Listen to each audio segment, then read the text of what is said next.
Yeah, don't really need it. We're pretty hydrated. Actually, I think it's right there. Well, it's a lot wetter than the last time I was here.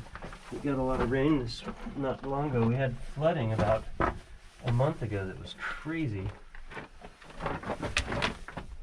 Cars were totally submerged. Down at the R&L, we haven't been yet. There's bugs in here that weren't last time I was here. Are there bugs? Okay. Yeah, there's a lot of water. So, there's bugs. So you see here, right here, Mm-hmm. you're gonna go through on your stomach there. Okay, because I mean, you could try going through butt first if you want. That might actually work. I'm gonna try that this time. Last time I went through on my stomach. You get it.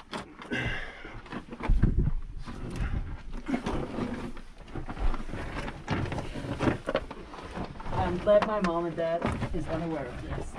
Yeah, even if they watch this video, they won't be able to see much. It's pretty dark. Xirtus. Hey, everybody, tune in to Recent Tartarians. Recent Tartarians. Recent Tartarians.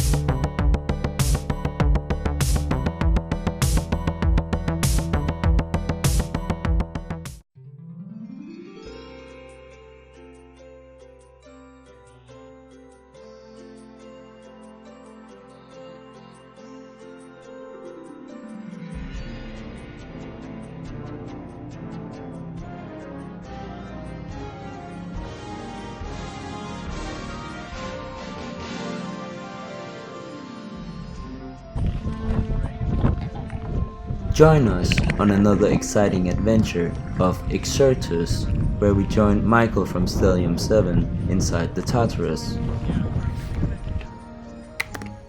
Hello.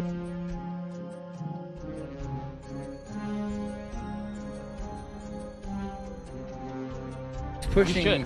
Nobody's even pushing this. Here, this is the suture that I was talking about. Yeah. So if you think of the green and the red and the yellow, So we're standing somewhere. that line right there is exactly where it should be, and it's right there. But that means we're standing like somewhere in the We're middle. kind of like right where the orange meets the yellow is where we're standing.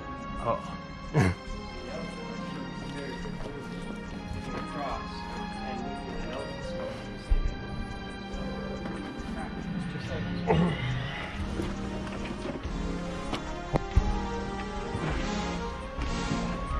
Oh yeah. I don't know if I want to do this. It seems like It's almost like I'm done basically. Alright. Are you claustrophobic into this? It opens up really big. I'm like future phobic. I'm like afraid of the future. Yeah. I don't think you have anything to worry about because we're already inside. What is this? It was you I was wearing. Yeah. Oh, look at the mosquitoes. I don't know if they're mosquitoes, but they're definitely bugs. They haven't been flying at me, so I don't care about them. There's a lot of moths here, yeah. And it's nice to watch the stalactite No grow. bats? None so far. Never seen any bats in here? I've only been in here once before, and it wasn't all wet like this. It's got a different feel now after the rain. And I definitely don't remember that channel coming down in here being so long. Could it be the water eroded some of it? No. I'm talking about when we were sliding down on our bus. That was like 3 times further than I remember it being the first time I came here. What's up here? Does it go anywhere? Yeah.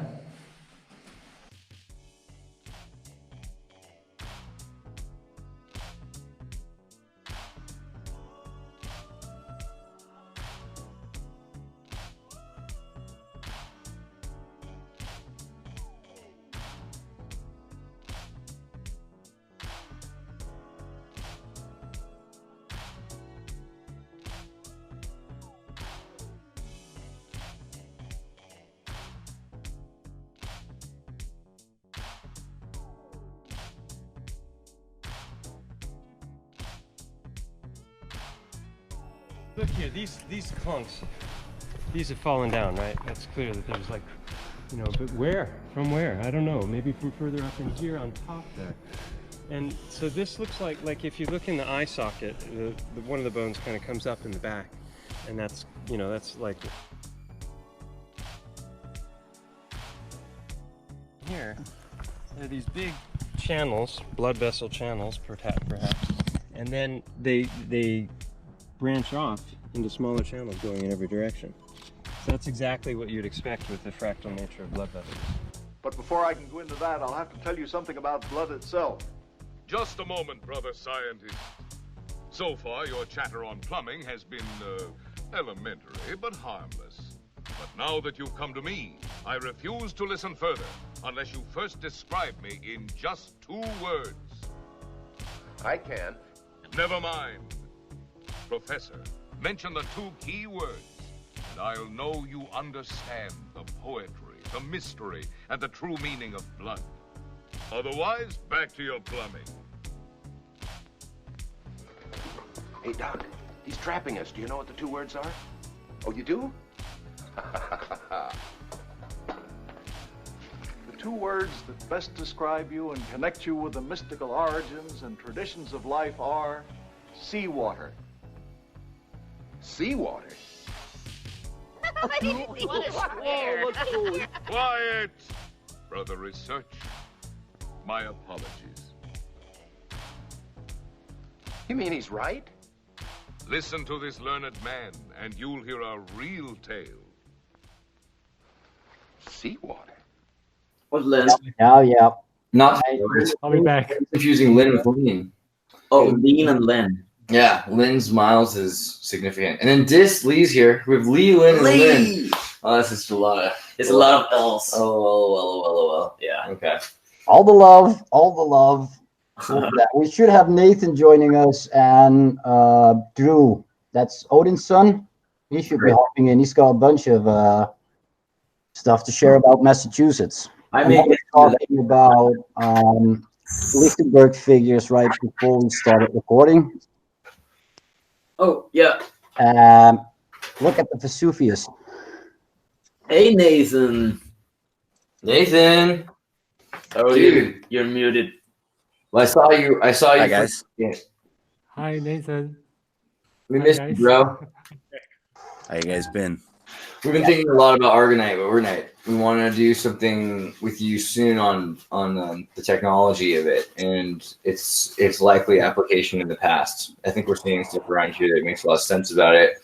And Victor's been finding all sorts of pre-Tesla proof of electric coil and technasmus. I mean, it's not like we didn't know it, but just like, you know, just hit people with the evidence every time you got it. It's just great. Yeah. Yeah. 20 years. Yeah, that'd be nice. You know. Yeah, it was actually, you remember that, Mike, that translated Russian text? Yes. Oh, yeah. Yeah. Do you remember who did that, Mike? Who was the translator on that? Yeah, Willie took care of that for us. Thanks, Willie. Willie's the best. Yeah. Love this group. I think it was Willie. He set up this Russian guy on our Discord, that guy with the little reptilian green avatar. Oh, yeah. Okay. He did it. Yeah. He was the Russian who did it. That was Lizar. Hi, guys. Oh, yeah, right. True. Yeah, he's our little Russian friend. We kind of picked up a few months back. I don't know how it happened. He just kind of started messaging, and then that was it. We just dragged him around, so we just invite him wherever we go. It's like a... Who's driving? Miles is in the car. Oh. Don't think he's driving. Everybody's driving. Well, we've been driving a lot. We drove all the way from Valencia to Alicante through Denia and Habia. Habia is Xabea. And that's where Stellium is from. Stellium 7. He's one of the best. And also, Flat Earth Guru. What you call him? Flat Earth Man, you know, the guy who makes the music. Yeah, it's Alex, basically. I feel pretty cool about that. He's a nice guy. He knows a lot of an interesting thing, and he's in a lot of amazing things this time. He just happens to know the world. I was like starstruck for like 2 or 3 hours. I was like, yeah, I'm just going to take pictures of you. He's a really base guy. He's down to earth. and Goes down to part of the Earth. Oh, he's not down to globe, so we're good with that, aren't we? know. Oh, look, a globe. Well, we're not all flat earthers here, so we shouldn't talk too much about an it. astronaut. Sorry, I'm sorry. It was just too good. But Yeah, it was good. It was funny. And then Mike, he took us up into the elephant's eye, and we went into the eye and into like we're standing inside the skull of the elephant and chanting and stuff. It was funny. So if anybody's not following way. attention, I know that we're all doing it, but some of the people watching this video, Stellium7, I really think you guys need to check out his work. He's doing incredible things. Looking into Clash of the Continent Titans, we're finding things now that, like, I mean, I think we all know that biologically and geologically there were big life forms, you know, like, but he's found cochlear muscles, vertebrates, invertebrates, exoskeletons, inner plasma from the iron-rich blood. We went spelunking in a cave down through, I think it was a cochlear muscle into the lung of a giant mastodon-like elephant-like mountain. And granted, you know, we're using modern words to describe modern biological forms, but I would say there's a lot of evidence to it. You'll see the videos for yourself, and you'll be able to make your own decisions. But I'm fairly convinced now. I mean, I was already convinced that there were biological forms, but the complexity of these things, it makes sense considering we're talking about. It's not that it's just a steady slope to humanity. There seems to be these points that we're talking about where things were very complex. And then So that's what we're dealing with. We're actually, I'd been speaking to Stellium, and this is right before you guys met with him. I'm due to have a conversation with him on pyroclasm and the creation of his Montgo mammoth, because we think Brittany and I have been working on volcanoes quite a bit. And your work on volcanoes, he was like, he wouldn't stop talking about Brittany and Nathan's work on volcanoes and pyroclastic. Yeah. We really got to get together with him and you and bounce some heads and record it. I mean, it's just such incredible information that only you guys can ask and answer. That's the thing about all of us. We're all on our own hunts, and we had no clue that we had his answer. Right. Yeah. But it's cool. Had no clue. He has the questions that we need to answer and that you've got the experiments from. And that's one of the reasons I keep thinking with Orgonite. Hey guys, say hi to Drew. Hey, what's up, guys? Hey, Drew, what's up, man? Hello. Jump in over here. I don't know if you can see my screen. Super glad you could make it, man. We've been really impressed with all the stuff that you've been pointing. You just busted out like so. I know, man. I've been watching your videos for, the last 2 months, and I just felt an urge that I just need to get on the same page with you guys. And being an electrician, I'm inside these buildings, and some of them, are Antiquitech and they're the red brick. And I'm seeing when they bust open the wall and do some demolition, what's going on inside of them. So I just felt like, we got to get on the same page here. It's really exciting. So, dude, the stuff that you, I mean, you're one of those guys who, like, we've had a few of you, not many, but people that listen for a while and then they just come speaking in complete sentences and phrases and essays.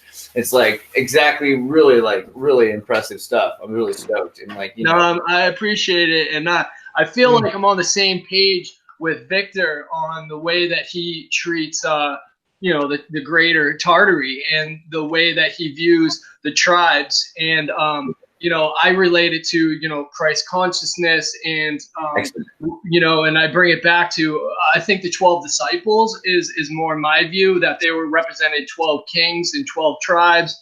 And I think, it goes off of, the controllers, and where I pick up is in, the reset towns. Like, I'm living in Massachusetts and I'm seeing the mud floods. I'm driving around and I'm taking these photos, and I'm happy to be able to share them with you guys, So, yeah, man. Yeah, so it's really stuff that we had. I mean, that area in Mass, anywhere below Boston, especially, there's just so many areas that have been completely, rebuilt, but you can see, we're seeing it now, how things are happening, where they leave facades in the front and then they just blow up the insides and then they start over, but they have the facades on the outside.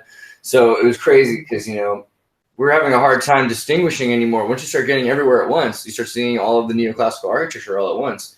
It all Right. And if I may, I remember your video like a few weeks ago. You were talking about those shoots that used to be in like hospitals, and you know they would shoot information, and that's technology, right? And I was seeing that in one of the buildings I worked in this weekend. It's actually next to the one that Mikey's showing right now.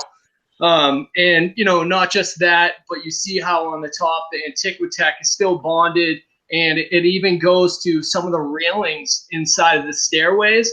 You'll see they come up in the posts, and, you know, when they take off the posts and they change them, you know, you can still see how they probably worked with like lighting. And, you know, like you also see in the center beams, the pressed red brick, but it's a lot longer. So it's really interesting just to be inside of these. And then even driving in town in Clinton, Massachusetts, it's such a cool story because, you know, when you drive by these buildings, you're driving by at the third floor.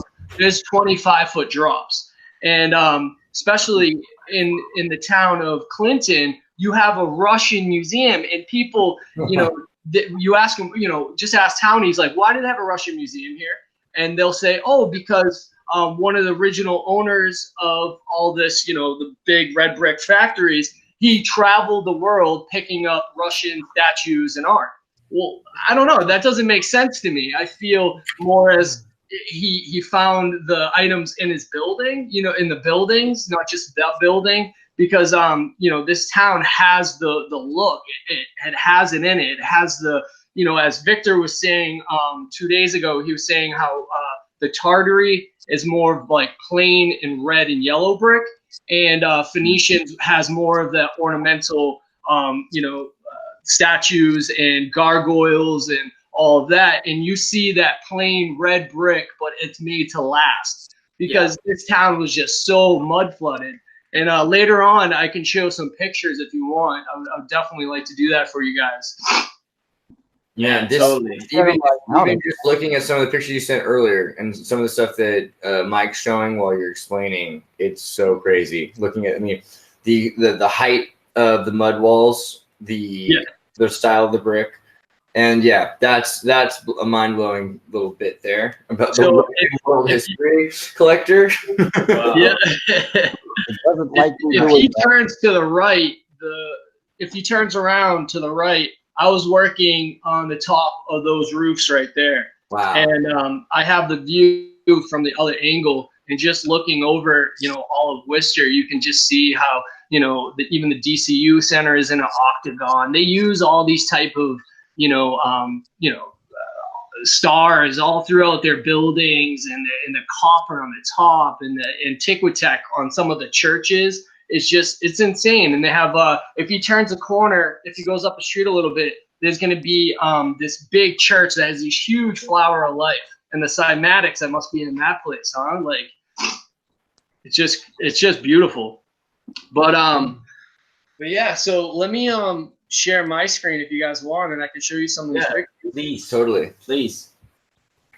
I'm pretty fascinated by this. You know, I mean, it seems like the thing that we didn't want to push too hard at the beginning was the flamenco thing, because I was like, that's an old news conspiracy or whatever we're allowed to call those things these days. And like, you know, it's a story. And now everywhere I go, I mean, people are like, oh man, this is like a flamenco thing. What's up with that? I was like, actually, at this point, it seems like the pretty viable. I looked at the, you know, the history lines of all the architecture here, and it only makes sense that way. I mean, I can't see history for what I was told it for at all anymore. It's just like you can't. And even at the time, you're like, okay, there must have been this static period called the Dark Ages that just no one's fashions or music taste changed at all for like hundreds of years. All right, maybe.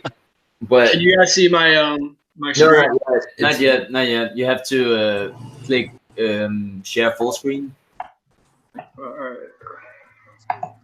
The red. Now, the flamenco thing has been a buzzword now. Whenever I want to shortcut what I'm trying to say, historically this is a little off, I just shout flamenco and people are on the same page. It's catching. That's what it is. It's a hashtag. Thank you, Nathan. It's true, Nathan. It's true. But it's weird because, you know, I mean, you keep running into the Slavic influences everywhere. South Spain has Slavic. The Rounder city from the first video we showed with the high architecture. Whoa. Can you guys see that? Odin, we're seeing your thing now. Where is this at? So this is in Clinton, Mass. And yeah. it's right next to their dam. And this is one of the huge red brick mud flooded buildings, and you can see right here you know, this is probably another 2 stories down, right? I mean, what do you guys think? Can you see the windows in the corner here? Oh yeah. I see that. Whoa. You know, and when you drive by, you're driving, there's a street you can't see right now where my house is, but you're driving by, you know, and you're over the building. You know what I mean? You wouldn't just build it that way. You've seen Blast from the Past with Brendan Fraser, and he lives in a bomb shelter. And the end of the movie is him walking around, measuring out where they're going to dig to have a perfect flat area, and they'll have an underground. Whoa, this is all red brick, mud flooded. Oh man, look how they green bricked over that spot too. Oh, is that like a little crescent moon? Yeah, it is. You see? Whoa. That is Tartary symbols. Absolutely. I'm just gonna jump real quick. I have a photo for you of this town back in 1800s. But let me just give you another example. I'll go down a little further. Let's just jump real quick. This is one of those shoots that I saw on Saturday, and you know, you can see it goes all the way up. And one of the maintenance guys was saying that this used to be in use. Yeah, I mean, they had such beautiful ones. I don't know why they pretended like they couldn't fix them after 100 years of operation or more. All of a sudden, they said they had to go right when emails were becoming popular. Yeah, well, that's another story, right? That's pretty funny itself. But it is interesting also, you just said the Arabian Moors, and I noticed you've been reading that book. Victor's got this book, and I'm going to go ahead and Reading Rainbow recommend it, The Light of Egypt, by Thomas Burgon. I don't know if Americans can pronounce that, so I'm going to pronounce it like that. But this book, so far, it seems to be pointing out some of my thoughts about the Gaelic people being the Slavic people, and you know, before the Arabian Moors were in control of Rounda. Then it was the Gaelis, and the Galatians before that were Slavic. And so you're finding these Tartarian symbols in what we're considering Egyptus, Egypt, but what is Egypt, right? Because there's clearly like a confederacy of kingdoms, and every one of these nations that we talk about, Spain, United States of America, Italy, England, Britain, they're all like 200 years old, 400 maybe. Like after that, they're just kingdoms that were connected together. So, it's interesting that we're seeing these symbols over and over again. They seem to repeat over and over again in all of the cultures. I think, what did you just mentioned the zodiac, Jesus being born in a manger, and the manger is the zodiac? In a stable, in a right? stable. The zodiac you used to use it in a word that meant stables. So an animal stables, and that's the zodiac. Because it's an animal circle, a circle of animals. And they say that the stables was in a cave, which is a very interesting thing also about the census period when he got back. But it's very interesting that, Odin, you're bringing up some of the Christian stuff, because just anthropologically, it's accurate. It's just what's going on. We're looking into the lost 12 tribes, and we're seeing there's just so much comparison to that. I mean, that leads us back into the idea of Moscow being Jerusalem. I don't know if anyone's heard that, outside of this room, but the idea that Moscow was Jerusalem in the old world maps. Right. Mikey was showing me that yesterday. And also Miles was talking about in Russia, there is a united church that has like over 144 different languages in it. Do you guys know about that? Yeah. It's the church, dude. It's just the country. It's a part. It's Tartarstan. Yeah, it has over 140 languages spoken in it, supposedly, or Whoa. 122. But there was a church that was completely vegetarian. Like there's a lot of Russian. We were telling me this. Yeah, there was like a suppression of vegetarianism, and the word was banned for like ever. I can't remember the exact date. Philip Dushina knows everything about this, but it's true that it's reported in history of Russia that vegetarianism went away and it was banned from the dictionaries, and probably to suppress a huge vegetarian-loving, nature-loving remnants of Tartaria. It's at least a very interesting anecdote because at the exact same time that you have the old ways are being suppressed, people are being forced to join this sort of co-opted religious organization, and the religions are being removed, their cultures being changed, their writing systems being removed, and even their calendars are being changed. And it's those calendars that took, the Gregorian calendar is not even observed in parts of Belarusia, I don't think until 1918, so it's in the early 20th century that the calendars changed. So even people within maybe not our lifetimes, but our grandparents or our parents' lifetimes would have known the shift, some of them, in the parts of Eastern Europe. So, Xirtus, right? What we have going on here in this picture, this is out near Quincy, Mass. And the same train that I'm going to show goes all the way from the Quincy quarries, goes back to Clinton. And along the way, you'll see, children that don't look really like they're with their parents. They look like they're working. So I'm trying to include the children trains and the foundlings from after the reset, because these pictures are crystal clear HD, and I found an archive that suggests that these are the controllers just starting out. You look at the ground around these pictures, they're not 100% mud flooded, but they're not perfect.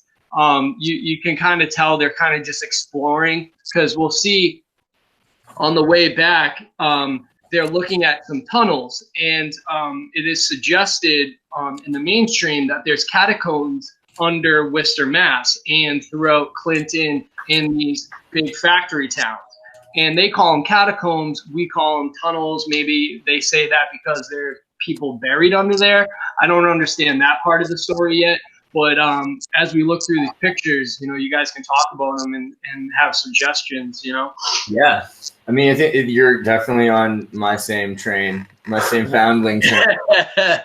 Same train, yeah. And it shows, with talking about trains, that, the steam trains, and then they show steam used with in drilling. And then they show electric cranes too, which is pretty wild, suggesting that the mainstream thinks, and people think all around us, that electricity wasn't even around until 1855. And these pictures are saying that they're 1825 and, circa 1800s. And I don't know, they're pretty cool, crystal HD.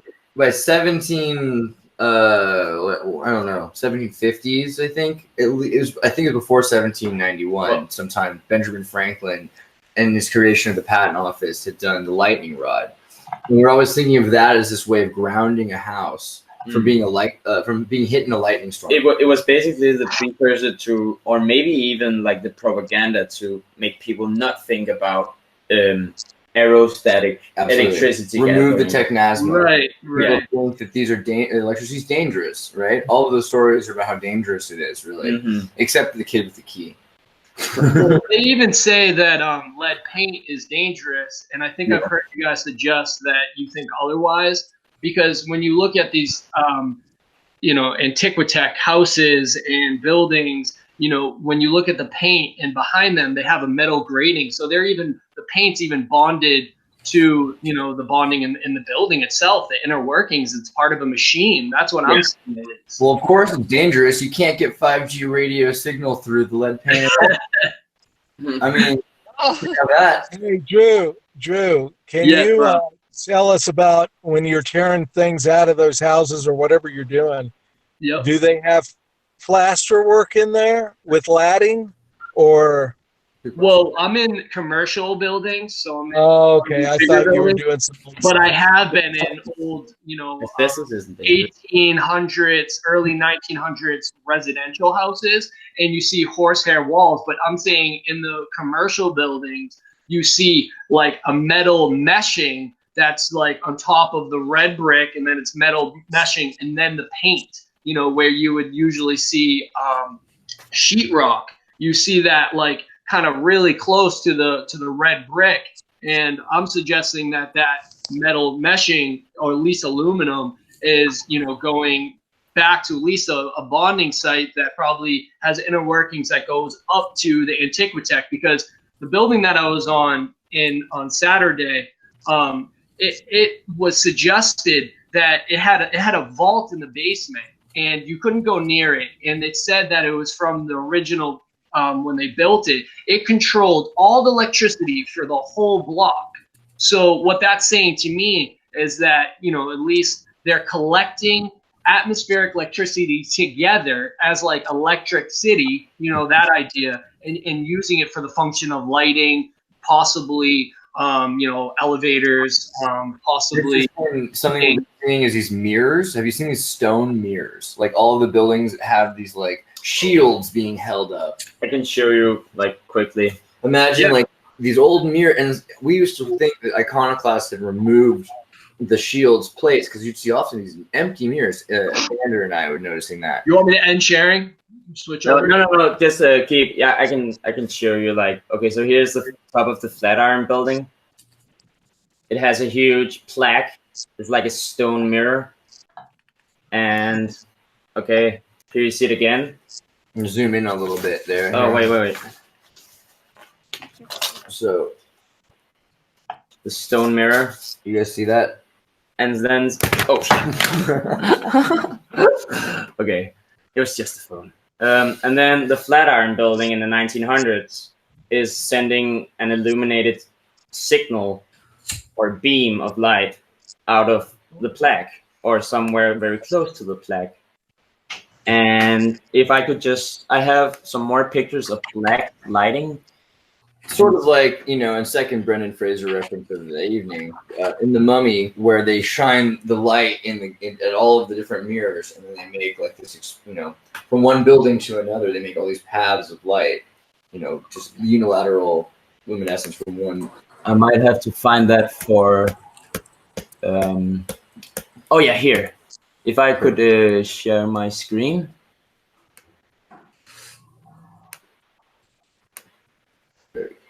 Oh yeah, here we go. Round table. And where was it? There we go. Look at this. This is a plaque. Look at the size of this, by the way. It's not that small of a place. And it's sending a beam of light somehow down. I have no clue what's going on. Well, start by going down here. Do you see the doorway? Look down here at the doorway. So for some perspective, zoom in there. Here? This is like where some human would walk out, right? And then here at the center, you've got a focal point. So all the light is coming towards the front. They're all reflecting off all the points to one point. But it's somehow coming through the plaques or something in the walls. And I think it's the same thing going on with the stone plaques. Go back to the ceiling. Oh. Here? Yeah. It's from the stars through the plaques, through the stone shields.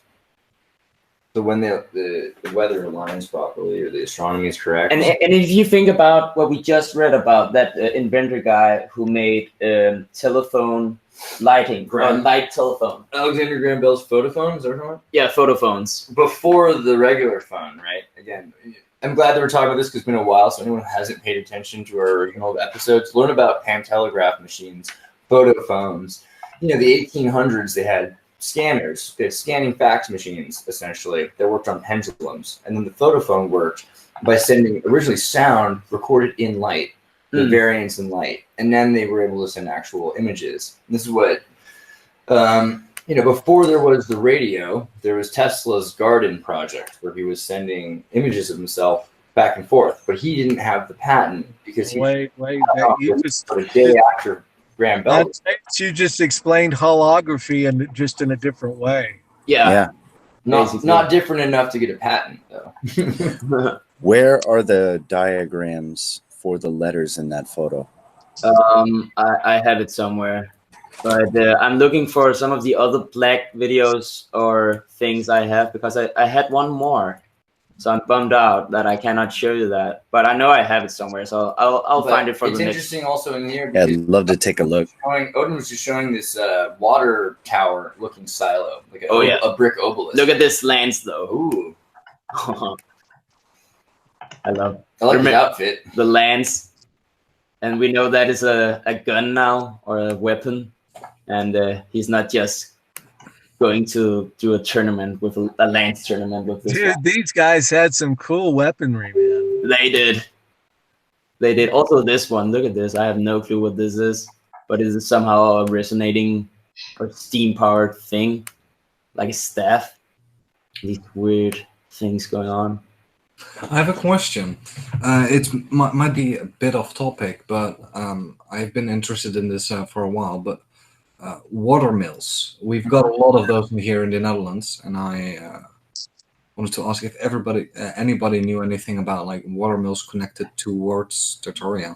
I really wish that Ethan is a fan. Nathan knows about this. Okay. Nathan? Hello. You know about watermills and star forts and Tartaria. The water mills are a funny thing for me because you and I, months ago, we found those in the walls. Mm-hmm. Yeah. In the bifold walls. So to see them outside, I don't think it's anything special outside. And in smaller structures, especially in the countryside.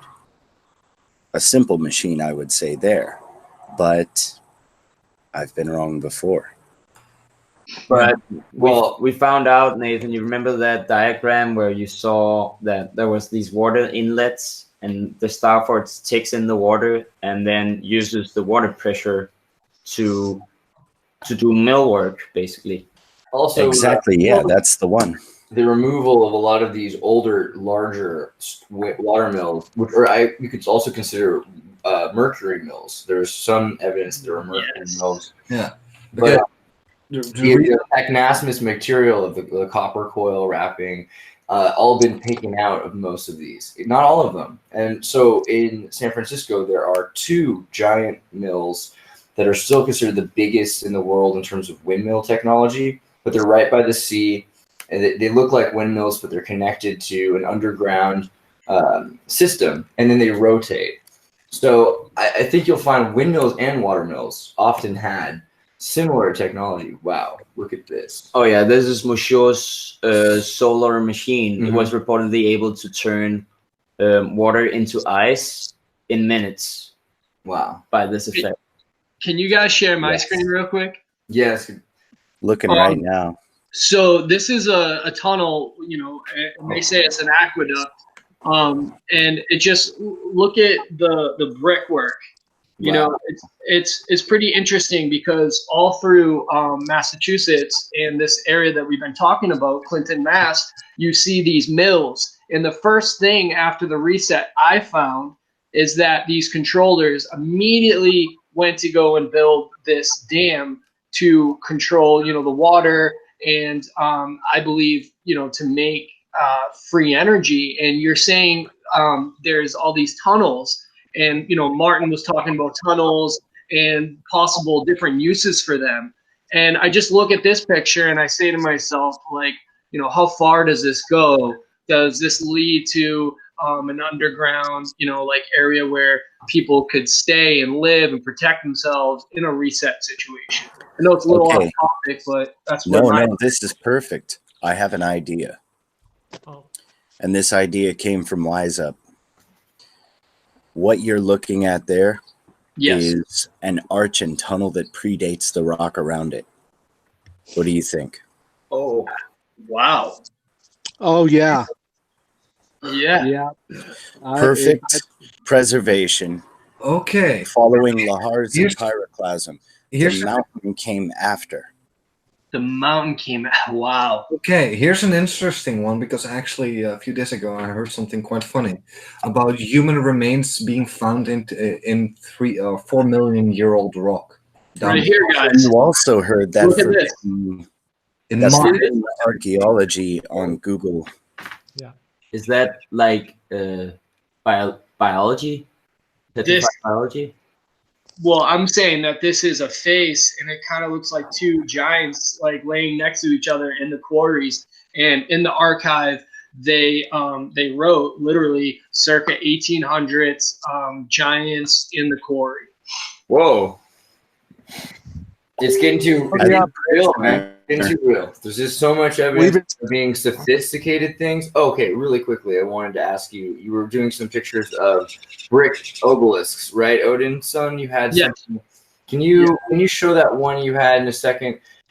Because we've been running around all of these giant brick silos or obelisks or towers. I'm not sure what you call them, and they're just everywhere and nowhere that makes sense. They'll be like right next to a highway, or they'll be in the middle of a mountain, or they'll be in a little town with other things built around it because they didn't want to remove the thing. Yeah, things like this. What's up with this? Where's this one from? In Clinton? So this is in Quincy, Massachusetts. Quincy. Well, all of a sudden I got one. And look at it. I mean, I don't know if it's just the picture, but it looks like on the top it's been, seared a few times, maybe by electricity, and maybe my mind goes to this is an old way to power your electric city up, right? Because it would be in a grid. I don't know what you guys think. I think it's a furnace. A furnace? I think it was a furnace. We have those here in Washington State in quite a few areas, and the furnaces have been out of use for a long time. But for industry, for building these, the furnaces had to be built on the spot to increase brick production and also for human and medical waste. In the time machine, they have all of these underground silos, and then they have to have these ventilation shafts for the tunnel systems. I don't know. Notice that a lot of times storks here like to sleep on top of them, and they use them as grain silos because they're hollow. So I kind of wonder if they're just something that used to be a release valve. We're starting to believe that some of the terracing of the mountains are being done to avoid liquefaction, so that things can come out and it just keeps it from collapsing over the period of time. What about this picture? Do you see that there's train tracks, there's two obelisks, and then there's obviously piles of debris in the background with your trees don't look too healthy, and then you have some shrubbery. So for this to be laid out like this, I think why would you have the landscape like that? You know what I mean? Yeah, I mean, because that's what you want when you drive trains. A pillar of Joachim and Boaz. That yes, Boaz gee whiz. I want to see what's written on those plaques on the pillars. There was another picture someone put up a second ago. Was it Victor the Lamund thing? Lamund? So there's a guy I was talking to recently about a lost treasure of Lamund. You think the Lamund is the world, but there's a guy called Lamund, and he was a Christian, and he has like a hidden treasure map with like a telescope, and like there's a bunch of Tartarian towers trying to find the original treasure. It's somewhere in like Colorado. There's another one of those in, I think it's Nova Scotia. Oh, is this like a fascist money? Yes. Did you watch Martin, his second to last, just at the end, about an hour and 40 in, he showed some of my pictures from the cemetery outside of Clinton in Berlin, Massachusetts. I haven't seen his most recent one. One right before it. And so he's displayed a few of these. There was a bunch of obelisks, and then I feel this is the fasces. And what do you guys think? Because he thought it could have been, or it could have been more of like a draping over, like say Boaz. Definitely does look to have that fascist shape. It looks like it's a remnant, though, right? But it looks like it was destroyed in the process, and that it's being used as a legacy of whomever remembered the thing. before it was destroyed. Yeah, it was actually really funny. In the cemetery, a lot of these obelisks were used just for the period of, say, 1789 to the people that died in like 1812, 1813. And I just thought that was kind of unique considering my understanding of the reset. And also, you know, there was a lot of Masonic and Knights of Templar, and then Baal worship. So, Andreas, why don't you tell some of the viewers about Baal? Baal? Baal, yeah. So let's have a ball, you know, like, so the idea of having a party even, and Cannibal and Hannibal and son of Baal is what Hannibal means. But H and K and C can be reversed and reused. That's Martin. So they like to eat children. And, you know, Lucille Ball, there's like a correlation with her family and a lot of the people that came from North Carthage, she's a redhead, by the way, if you didn't know from the black and There's white. also the whole ball community, which is going to the ball. Right. And that was the masquerade. That was Masquerade ball, the Venetian ball. You know what was weird about Lucille Ball? She owned a house in Sedona, and the ladies that used to be the Wrigley Spearmint twins, they bought the house because of her. They were friends with her, and they put a mannequin outside that looked just like Lucille Ball, and they dress her every day that you go by. She would be dressed in something different. Lol. They got some splaining to do. Also, like the Time Machine, weirdly. I don't know. There's a lot of Alan Young references to that. So, but the Baal worship. Don't forget about the spinning ball. Yeah.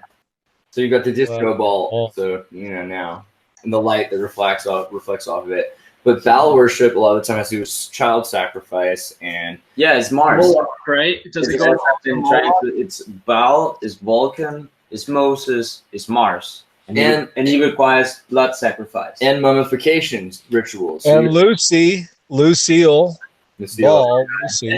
Yeah. And she married a royal. Desi Arnaz was a royal who escaped Cuba because, they became socialists, so he had to leave his plantation with all of his money. He was a very, very important family. They go, Cuban royalty goes back to before the Venetians, and probably like we're starting to look into the Habsburg family here. There's so much connection to Carthage because Carthage, North Africa, was the Baal worshipping state until it was, we say, taken and made part of the Roman Empire.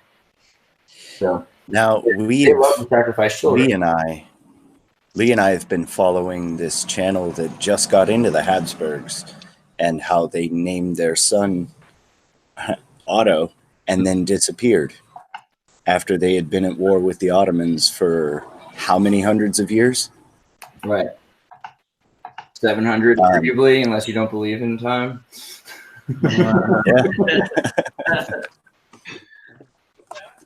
Well, you do have a lot of interesting photos, Odin's son, or Drew. I appreciate that, Victor. I mean, I do this after you guys. You guys give me a lot of inspiration. I like the way that Andreas breaks his videos down and relates them to comics and cartoons. And on that subject, I was just out and about with my wife, and we ran into, I don't have the photo here, but do I? The comic Barbar, which is about an elephant. Absolutely. Oh, yeah. Listen to this, you guys. Barbar is the elephant from Madagascar. So key. Yeah. Oh, did Miles say something? I was relating it to a lot of things, but he had shown me this before, and I was pretty blown away. Yeah, Barbar is my favorite, my mom's favorite, and I read this all the time as a kid. I have a little plush Barbar, and we cannot stress this enough for people to remember that B equals 2, and T equals 20, and move the 0 out of the 20, and you have a 2. So B equals T numerologically. So you have Tartaria equals Barbaria. Yes. So I feel that the Phoenicians, just to downplay the Tartarian Empire, was doing a lot of disinformation and making everybody believe that this great nation was, barbarian, like, cannibals. And they would change their name to barbarian. Is that how you say it? Barbarians. And so with the book Barbar, you know, you see this elephant Babar, and having to get acquainted with these other people, these other beings coming to their home and having to live with them and showing that you know you have to coexist, right? And then also do their jobs, which is pretty twisted. Yeah, You know, Babar starts out with his mother and father murdered in an elephant poaching match, and then an old French lady who's a colonialist raises him, and when he gets back to Madagascar, he's the only rightful king. So he starts building all this neoclassical architecture, and he does a really great job building this amazing, immaculate French-style neoclassical city, but the rhinoceroses and monkeys won't participate in his system. They want to have, they're all short-sighted and self-driven, and they won't work for the greater empire of Babar. That's his now. As a side note for later, if Tartar and Barbar, and the elephant statues of Mike's Mountain, if those are similar, then what is Conan the Barbarian? Conan the Barbarian is the Neanderthal. That's something to think about because he had to fight his way out of the snake temple, the serpent house. Well, like Neanderthals, remember that? So he's a cave dweller, and his mother gets murdered, I think, right? And then he tries to avenge her. Also, He-Man is based on Conan completely, right? I don't know. We'll have to pursue that more. Sorry to That's sidetrack. You brought that up, Nathan, because I just posted that video of Schwarzenegger being drop kicked in the back the other day. Yeah. Okay, so now we get the other side, quantum logic, which you bring in. I forgot that he played also Conan the Barbarian. Yeah, and that was a huge thing back in the time. He was with a woman who looked like a man. He had a maiden. He had to escape the House of Mirrors. He had to escape the House of Mirrors with the demon. He had to fight his way out of the Serpent Temple, which is also the cave. And with Hermes, right? Yeah. Mike, I love when you see Exactly. those Star Wars. Yeah. So I liked it when he was making love to the witch and she turned into a demon. That reminded me of a couple of my episodes of my life. I thought you were still talking about something that Mike did that you liked. I was like, whoa, what did I miss? No, that's good. So wait, I mean, not that I don't love all of these esoteric stories. I mean, clearly I do. It's me. But I was really interested when Odin's son, Drew, you were talking about your interest in the 12 tribes. Whoa. Yeah, I mean, whoa. Where my mind goes is in the beginning of the story. I feel like they come from the north, near Hyperborea and the 4 island cities, and Freemasonry, for your viewers to understand. You have the east, the south, and the west, right? That they worship in the lodge, and their own, fellow lodge members, their fellow Masons, when they sit and they watch a ritual, they're in the north, and the north is called the dark, and that's being in the dark. And I feel like if they do that to their own members, they do that to us, and that's why they've deleted the Hyperborea and those islands off of our maps. And I feel if that's right, then maybe that's where Christ really comes from, and that's where the Tartarians and the giants come from, is up in Hyperborea in the north, in the 4 islands, Totally. 4 They islands. write about that themselves. They say, well, our ancestry came from the north or beyond the north wind.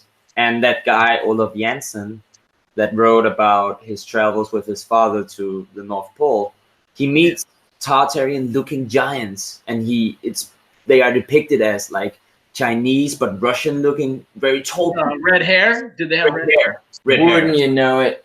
Okay, really quickly, because I'm just too impressed with this. Mike, can you tell me what the heck are we looking at right now?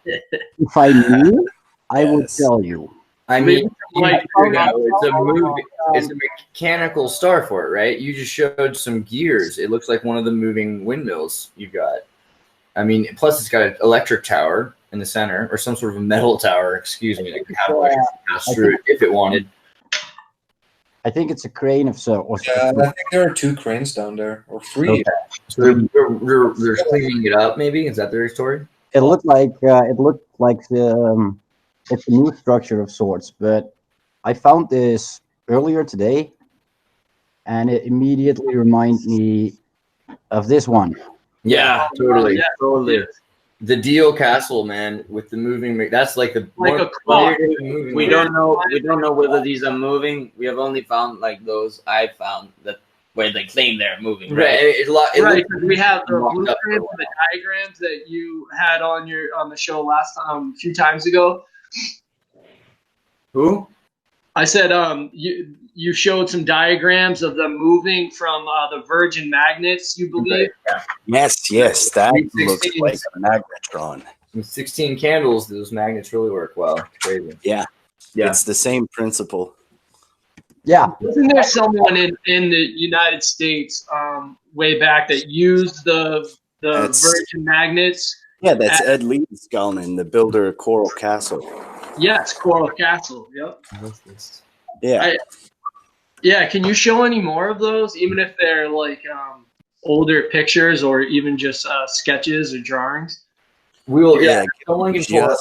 Also, something I wanted to say that I've been thinking about. I've been looking at these star forts, and I've been, looking at these mountains that Stellium 7's channel has been. Mike's been showing some pretty good evidence that they're like life forms. Well, in school in marine biology, they made us look at sea stars.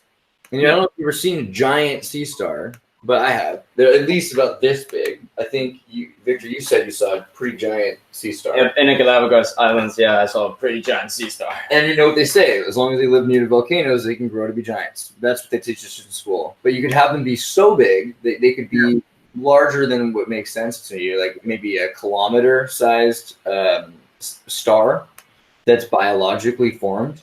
And it's like, these are the titans all of a sudden we're talking about. When you can, on top of that, you've got things that are built over the remnants of them, perhaps. I'm not saying that I'm fully convinced of this yet, but the more I've been looking into it, it makes plenty of sense to me that out from the sea crawled very giant stars, and then after that, it became very common all over the planet to build based on these styles. And then we have an entire history based on building points around those points, Because everywhere we've so far found a star fort, we found a titan. We found some sort of a giant mountain of some kind.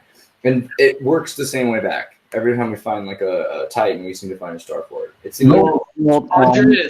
Andreas, so where do you stand with the star forts? Like a lot of people, say they're either the Phoenicians and then those were, their star forts fighting the Tartarians, or they are the Tartarians, or do you feel that they are Templar star forts? Like, where do you feel that all these star forts actually fall? So I feel like the Templar under the 12 tribes, and they were all together at one point in a new world type of religion and kingdom, or how do you feel about the latter? Sure. The latter theory of yours is actually something I'm pursuing. I've heard enough of both the Phoenicians were good and evil, and that the Tartarians were good and evil to think that maybe there's a third option. Templar, it sounds like they inherited things, and they're really into the number 8. Yeah, but you start looking at all these star forts; they're not all the number 8. So I think it goes back further. And both sides use rockets. So I could see how the Phoenicians and the Tartarians could be using these things, and it could be capture the flag in certain terms of technology, and things moving from one empire to the other. Imagine in World War II, you're a Czech. Who are you going to choose to work for? It's not as cut and dry. But at the same time, I think that the 12 tribes. I had a videotape series, and I had an interactive comic book when I was a kid about the lost 12 tribes. And so it's been coming into my mind more and more. The Beta Israelites have the coolest star fort design machine to make the cross cut out of the stone. I think that there might be the idea of the dividing of the technology amongst the 12, and then eventually they're supposed to work together again. This is why also I'm doing an interview with Phil Lawler. He's the guy who focuses on the family. you follow that stuff. But he did Adventures in Odyssey, which is all about following the Qumran documents to the Dead Sea Scrolls and finding out the truth. And he's pretty interested. Do you feel that's where, like, just to relate it to the mainstream for some of our viewers that like are just jumping on and they probably know about, you know, secret societies and different you know, associations like the Rosicrucianers or Templars. Do you feel that the Templars were a cover-up story? Because when I became a Knights of Templar, and I'm not with them anymore, but once I went through all the degrees and I was, you know, in the lodges, I would hear stories that, you know, hey, you know, because, you know, we got kicked out of France and Friday the 13th and the whole story, you know, we didn't just go to Portugal, we came to America.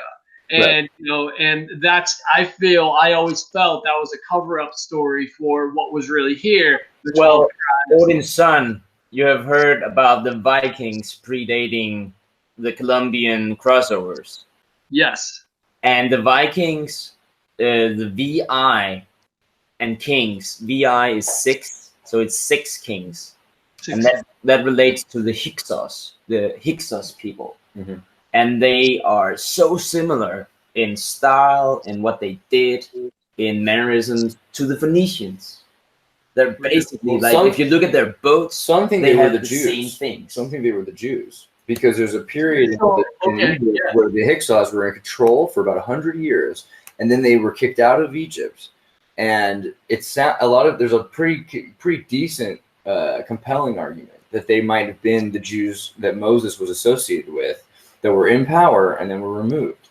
But that's just one of the things I had been. No, this is great stuff, guys. This is what I've been trying to narrow down. And But yeah, the Templars, I think it's like they're the dudes in charge of the temple. You know what I mean? In other words, they're kind of like like Burger King franchise managers. And so at some point, the temples were put in their power to hold on to. But that was the modern temple, because if you look in the Spanish language, Templar means student of the law. Mm-hmm. And there's a legal history to the Templars. They set up private banks. They set up the credit system. The whole central banking system is theirs. And that's the deeper. And they're the sovereign orders of Malta. Yeah. They are like they have the sovereign order of Malta. It's like the only non-geographically specific organization that is sovereign. It's like the same sovereignty as the Vatican. And that's why architecture to Cusco. That's why when you see them in America and the different lodges, you'll see them under the York Rite. So with Knights of Malta and Knights of the Red Cross. So they're joined together, you know, you're after, you know, the reset and building America. But the point is that they have the Order of Melchizedek, because they couldn't do it according to their own game plan rules. They have their game. They have the rules to their game. It says that they had to have the Order of Melchizedek. Oh, guys, I need to show you this. Are you watching my screen? Yes. Okay, look at this. These are Whoa. people. Well, I did not get that. That was what that was at first. This is just crazy. Up to the sky. Right? Yeah. And this ball is made out of bronze. It says so here. Gros boule de bronze. Now, do you feel that has like mercury or something in it? Or how do you feel this Take a look. There's something really weird going on, because you have these two angel faces blowing wind here, as we see in the old depictions. So I'm thinking it's harnessed. This is perhaps like there's something about atmospheric electricity gathering here, I think. And you see those wires coming down of it. And it's like mounted on 4 or 5 extremely sharp pyramidal or obelisks. It's just crazy. It looks like a giant tuning fork. Well, I also saw that they had something tied around their eyes. Was that what I was seeing? Did they have like their eyes covered up? It's a bit hard to make out because it's an old depiction. We've been looking into electrochemical and photoluminescent but also this one reactions and chain reactions that can happen between certain materials and metals, and which metals that can be placed within each other to create alloys that will have luminescent qualities when they interact with each other. And there's tons of them. So We're not sure exactly how much. Wow, that's so cool. Go back real quick. I mean, you can make these things that have liquid mercury running through them, and then they have a certain amount of magnetism, and then that spinning quality makes. I mean, do you guys remember those? Anybody old enough to remember those toys before they had video games? This guy doesn't. They used to have these things that would spin and they'd spark.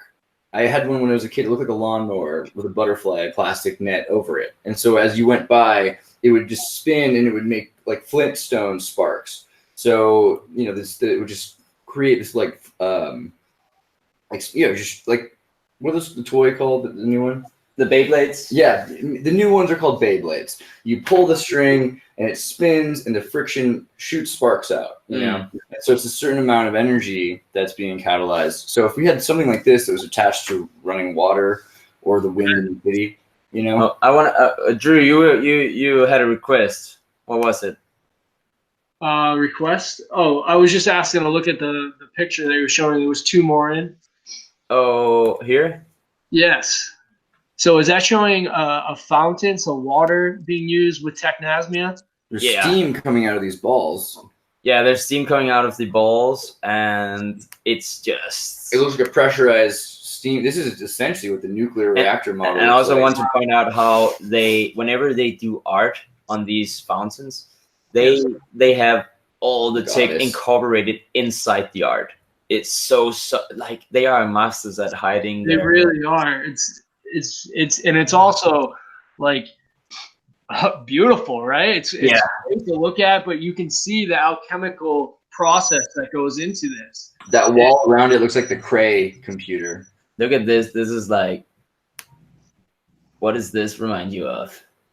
Mount Meru and the 4 islands. Yep. It's like a flying whale. Or Yggdrasil, or one of the silicon pillars that are cut down and no forest on flat Earth, right?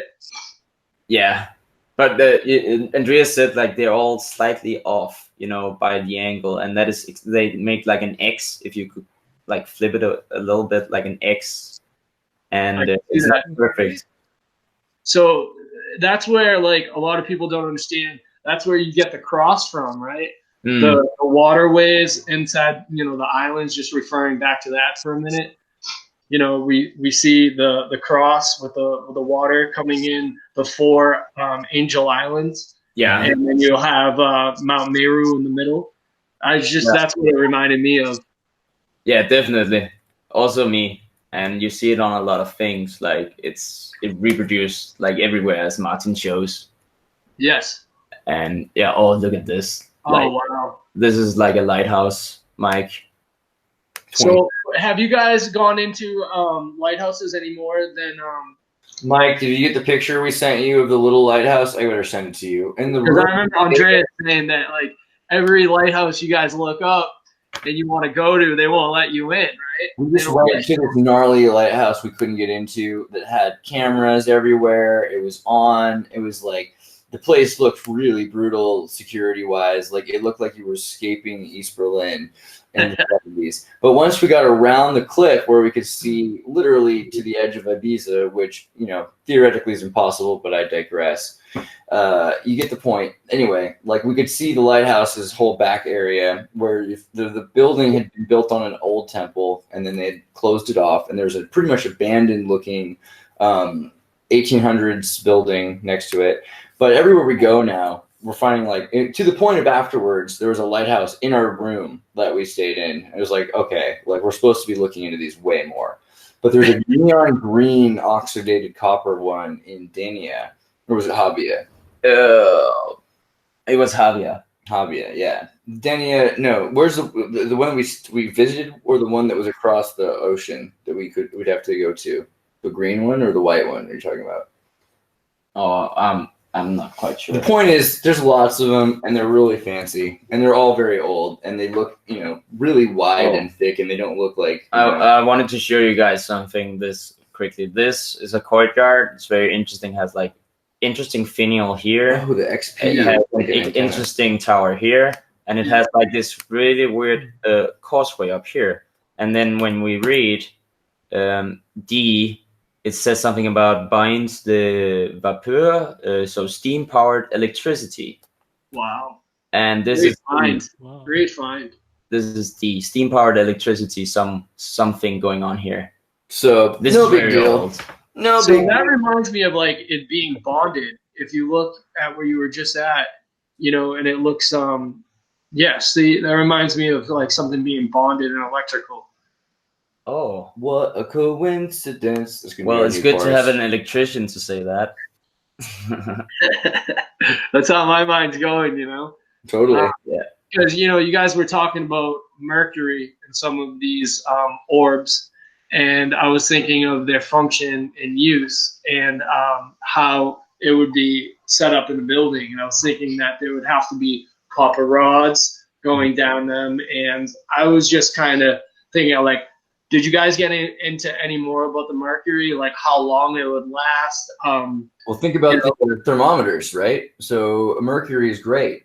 It'll compress, it'll expand. You can control that based on natural weather or synthesized steam heat. You can use it to push a, like pneumatics, or you can use it in Archimedean spirals. So there's some pretty powerful amounts of, as it gets expanded through the day, then it has to go back. So as it's decreasing over the cooling period over the night, it's just going, as it's going smaller, it's spinning something. So you can use it to power something at night even. But that's all just what I've been thinking in terms of mechanical energy. I haven't been thinking enough about mercury in terms of like nanomaterials, and mercury is used a lot in terms of like circuit boards. So it makes a lot of sense that some of these weird fountain places would have been mercurial, so that they could have had these organization systems to have it flow in the right places, and you'd have basically integrated circuits, which would be the machines or even people. I mean, the more we're looking at it, it looks like they're influencing it with the actual consciousness of people. This is one of my favorites. Wow, that's awesome. This is like a levitating glowing ring. It's like a shield. It's like a shield. Shield or a mirror? Yeah, same idea these days. These are copper wired pillars, as we've read about, and these are illuminated obelisks. And this thing is shooting out electricity that is connecting to the roofs of the nearby building. This is what that's what it's showing. This is what the president calls 6G. This is beyond. It's so crazy that our high school teachers didn't take the time to show us stuff like this, or to learn it themselves in high school. Oh yeah, maybe just like that. I mean, they do that on point though. Like they do that for a reason. You know, they want you thinking in one direction. Me and Mikey were talking yesterday about the Navy and the Army, and how if you have too much of an intellectual mind, it's almost like they weed you out. You know, you hear so many of those stories because they want you just looking down and just keep going in that direction, you know? Yeah. And that's what they teach in these schools, you know? Look at how the people are not fearful of this massive electrical arcing. It looks like they're even being hit by it. Whoa. It's like they want to be, right? Maybe if you're wearing metal clothes, it's not such a big deal or something. Or maybe it's a great thing. Oh, like the mesh? You're talking about the mesh armor? Is that what you're saying? So here's another thing. You just said shield versus mirror, right? I feel like the armor is also maybe like a strange way of putting it. It's probably, it was clothes. I think it was just metal clothes at first. It was really tightly knit, like cotton, 500 strands of silver. I'm starting to see a lot of examples in a suet style of clothing that the females in Egypt continue to wear to this day. I think that they probably, when they had their husbands and sons murdered, they probably kept it for themselves, and that kind of upset the status quo, so they started making armor as best they could in the style, which is why it devolved into what it is, by the later period. But it started out much more refined. And I heard something from I think Martin. He was saying that meshing they're using today in the Army for defense, right? They're using that style now. Take your pick, but yes, the thing is, silk you would use first. So you have armor, and then you have leather, and then you have silk. and so the armor gets the impact, and then the arrow hits or the bullet hits the leather, and then the leather keeps you from losing your chest and breaking your chest ribs, and then the bullet or arrow gets stuck in the tightly knit silk. So the military, what they're doing is they're making goat silk, where they genetically modify goats to have the DNA enzyme of spiders. And then the spider silk is excreted from the milk. And then they mix that with different polymers or metals, usually silver. But I'm hearing copper is becoming popular too, because copper meshing is good for electrostatic. Yeah. And so, the organite, like that's where my mind went, was the organite, like how it's a good protection against like 5G. That's why we got to do something, Nathan. We got to do a really serious thing on organite. And Andreas and I said that to you guys in one of the comments. I said you got to do one of your organite shows. You remember I said that? Right. Nathan left a while ago. He had to go unexpectedly. Yeah, Andreas and I, we have to leave soon. We have a dinner reservation for 10 p.m. Okay. Yeah. Yes. Well, this was great. I want to be able to jump back in with you guys. Excellent. You should. We should do, video of the ways of boundary. I'm so stoked on what you brought up today, and like both in terms of Clinton and Clinton, but also in terms of the 12 tribes, because everything is really folding into I mean, as much as I love to talk about cartoons, the 12 tribes is a huge part of what we're doing. Well, I think the cartoons are great. I think that's easy to show, and it shows the Hollywood and what they can, because there's a big difference between what Hollywood can do and the cartoons and what they can get away with. You know what I mean? And but back to the 12 tribes, I think we're onto something. Like Victor says 13, I say 12. I only say 13 is different because I feel like after the reset, after the war, you have the 13 bloodlines as what we see today as the controlling families, the controlling, Jewish, you can even say they're royal families that control most of, after Babylon, you have from the 1 you become 12, and so there really is 13, but there are 12 that don't want to agree, kind of like different colors of the rainbow. Or Judas, right? In Judas, like I forget. Did you say had you heard the radio series I was talking about, Adventures in Odyssey, the Christian radio series? You know what I'm talking about? No, I haven't heard that. I recommend you check this out. It's this dude I knew. He was like in Hollywood, and he got the lady who did the voices in Darkwing Duck, and like the lady who did the Barbie commercials, and he had them do Christian radio. And he has a whole thing on the Dead Sea Scrolls, the 12 tribes.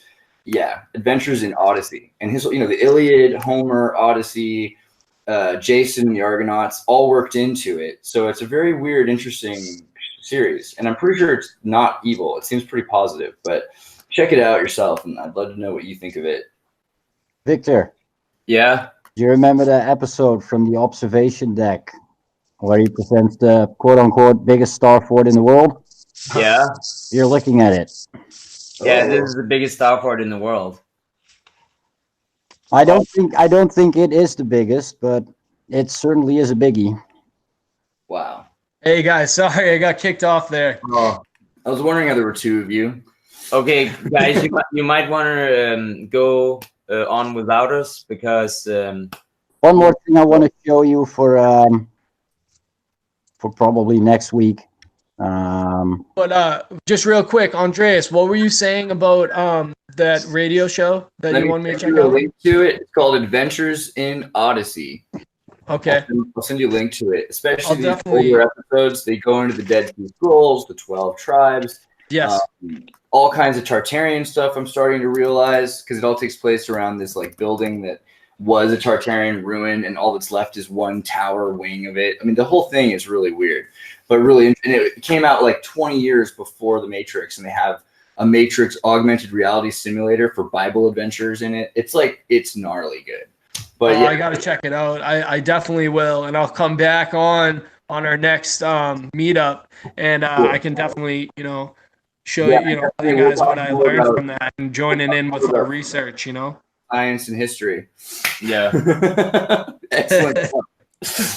All right, guys. Well, I'm gonna sign off too. This was great. I feel like we did a lot here, so let's keep going with this. All right. All right. This one's gonna go All up. right, guys. Sure. Thanks. Bye. All right, put this one up. All right, Yeah, guys. right away. See you, Miles. See you, Mike. And see you, Lynn. And see you, Drew. And see All you. right, Victor. All right, guys. Thank you. See you, Tartarian. See you, Mikey. See you, Miles.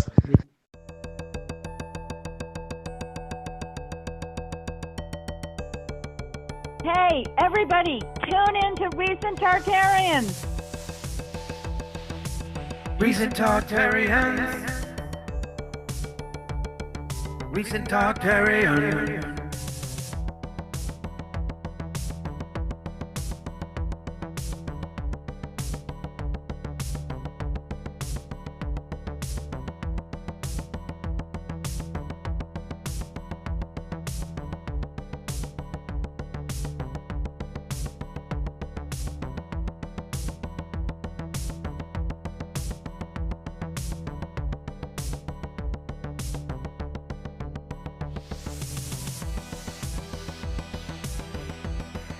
If you're interested in trying out the Foundry, just visit tartarynova.com